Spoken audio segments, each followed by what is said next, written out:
Hello and welcome to another review from Colour with Claire. Today I'm going to be reviewing the brand new watercolour brush pen and pad art set from Vibrant Jungle.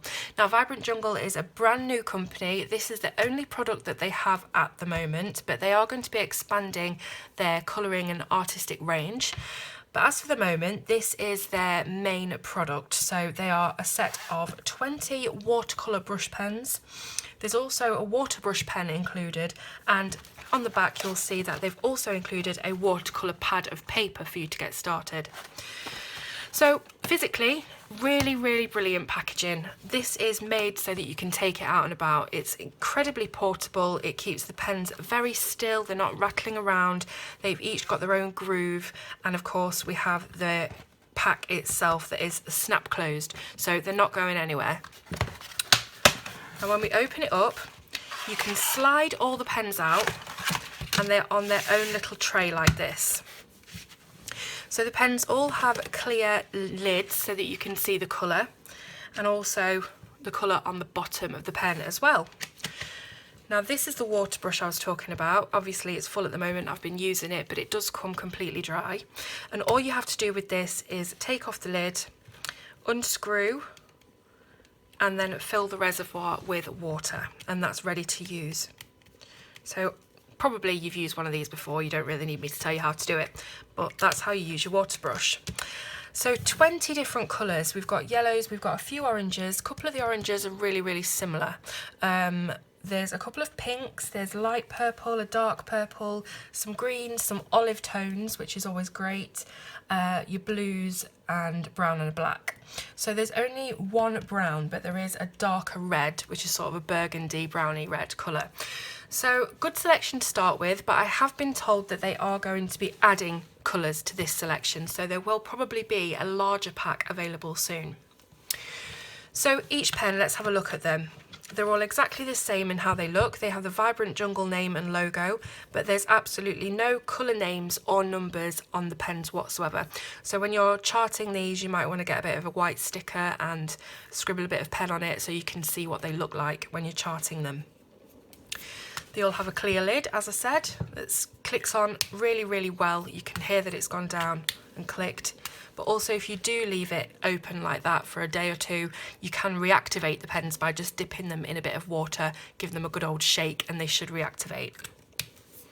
So that's the pens. They're fairly chunky. They have a nice matte feel to the barrel, so they're quite comfortable to hold.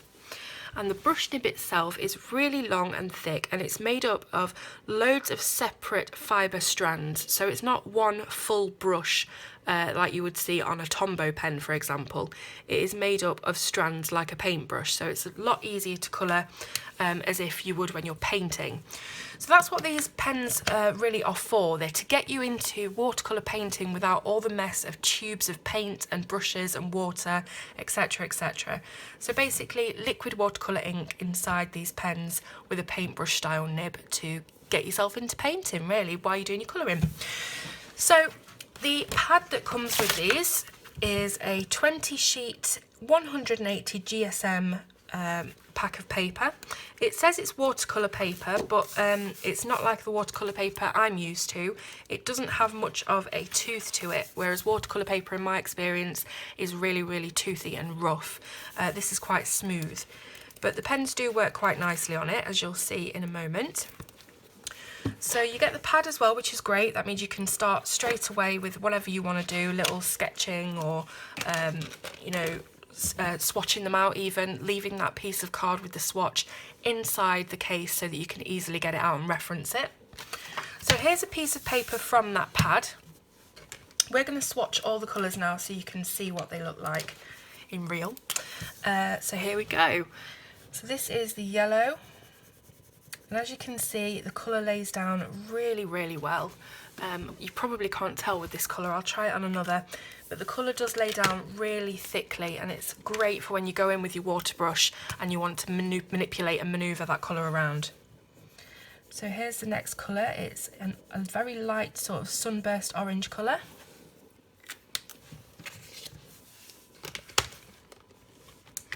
So a bit of feedback for the Vibrant Jungle team. I would say that for your next set of colours, try to maybe put some colour names or numbers on the pens so we can reference them, because colourists do like to be able to swatch and reference their pens. So that orange slightly more deep and vibrant than the previous one, and this again goes even deeper, more towards a sort of vermilion red. We then have a very, very pale baby pink.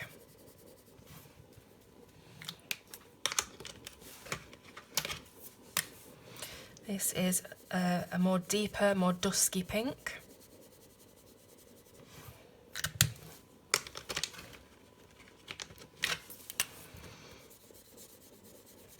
This is a lovely scarlet red. Hopefully you might be able to see, not sure if the camera's showing that, but it does lay down really, really nicely, very thickly. They're very juicy, they're not dry at all, which I have experienced before with these types of brush pens. So that's really good. This is that darker red that I was talking about, sort of a wine red. Here we've got a bit of a magenta pink.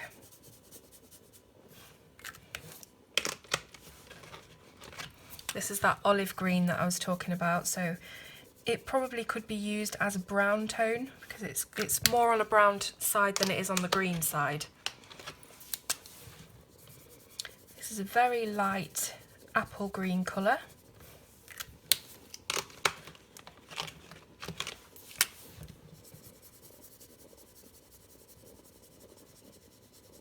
A slightly deeper green. And again, tones getting darker every time. It's really nice to have these different tones of green, particularly for when you're doing obviously your nature colouring and landscapes and things like that. So there's 4 really nice greens that look like they will blend really well into each other. Here we've got a lovely sky blue. And then a bit of a darker blue, not too dark.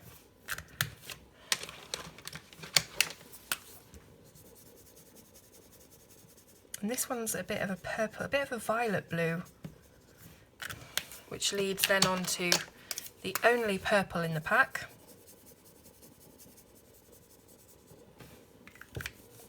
So these 2 blues really are quite similar. Might be nice in the future when the pack's expanded to have obviously more mid-tones, a few more blues for when you're colouring your marine pictures, you know, underwater photos, things like that. So we have the brown and eventually we have the black. I haven't used the black much, so it's a little bit rough, but give it a good scribble and it was fine. So there are your 20 colours. Now, what do they perform like with water? Because obviously that's the biggest thing about them, they're watercolour. So the video decided to cut off there while I was doing the blend. So obviously I'm going to do it again to show you. I got out these colours, the red, the dark orange, the medium orange, the dark yellow and the light yellow, and we made this blend here. So let's do it again so you can actually see it. So we've got the lovely red. This is the normal red colour, it's not the dark burgundy red. And then we've got the orangey, well it's orangey red, it's definitely a dark orange, it's not a standard colour of orange I would say. We've then got slightly lighter tone of orange, more true to the colour I should think. And then this dark sort of sunny yellow. And then finally the yellow itself. So as you can see, before we've even added the water to it, it's a really good blend. I mean, the colours just really accentuate each other and complement each other, and really you don't actually need the water, but if you do want to make it a little bit more seamless, you can do. So here we've got the water, we've squeezed the reservoir a little bit so the water's flowing down the chamber and onto the page. So we're just working from light to dark.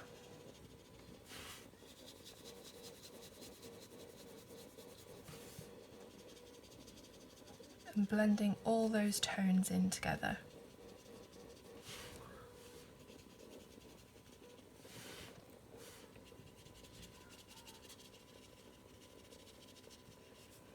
As you can see, lovely blend. This would be amazing for sunsets. Obviously this set of colours would be, but if you struggle with, you know, getting blends done and everything, this is just perfect. So watercolour paints in a pen basically. Now these are very similar to, I think, the Kuretake Zig pens. I have reviewed them in the past. I no longer have them. I think I gave them away, but they are very similar to those. So if you do own any of those pens, then they are very much comparable. So I'm just popping these back. And when you actually purchase this set of pens, you also receive 2 ebooks via email. And those ebooks, the first one is telling you all about how to look after your pens, how to use them, etc, etc. The second ebook shows you how to watercolour, sketch and complete a portrait of a giraffe.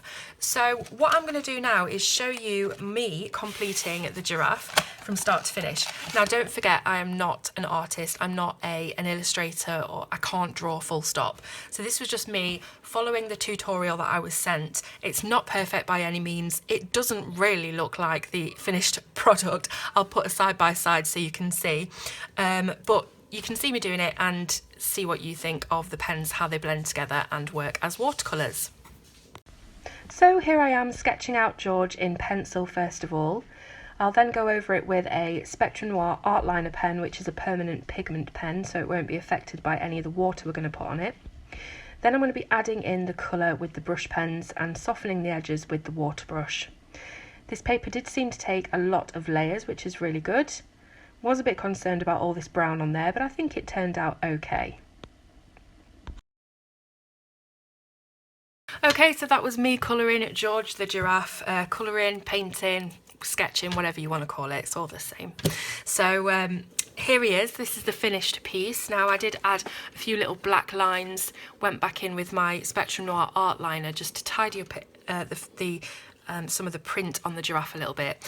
And as you can see, I'll just do a quick side by side. It's not the same or even, I don't know, similar to the original one that was done in the ebook, but you know, I had a good go at it. I had fun doing it. I learned a lot more about using the pens and how they work together doing it, so it is worth having a go even if you can't draw like me. So you'll want to know now, where can you get these pens and how much they are, etc, etc. So if you look in the description, there's going to be a link for where you can buy these. Now currently they're available in the UK on Amazon only. I can't see them on Amazon US. Maybe they'll be coming out there soon, I'm not too sure. If I do find out, I will update this review. So £29.99, so £30, just shy of a penny for the set. With that you get your 20 pens, your extra water brush, you get your pad of paper, and you also get those 2 ebooks which features the giraffe tutorial. So pretty good value. These pens are purported to last a really long time, because obviously these can't be refilled, so you'll need to buy, you know, a new pack again, but they do last a really long time according to a lot of people that have used them and reviewed them so far. Again, the link's going to be in the description, and if you want to buy these, you can get a 10% discount using the code Claire10 at checkout. So if you go to checkout on Amazon, get to the end of the checkout and it says promotional code, just type in Claire10 and you'll get 10% off the final value. So I really hope you've enjoyed looking at these watercolour brush pens today. If you've got any questions about them, do let me know in the comments and I'll do my best to answer. Let me know what you think of them, what you think of George, and I'll see you soon on Colour with Claire.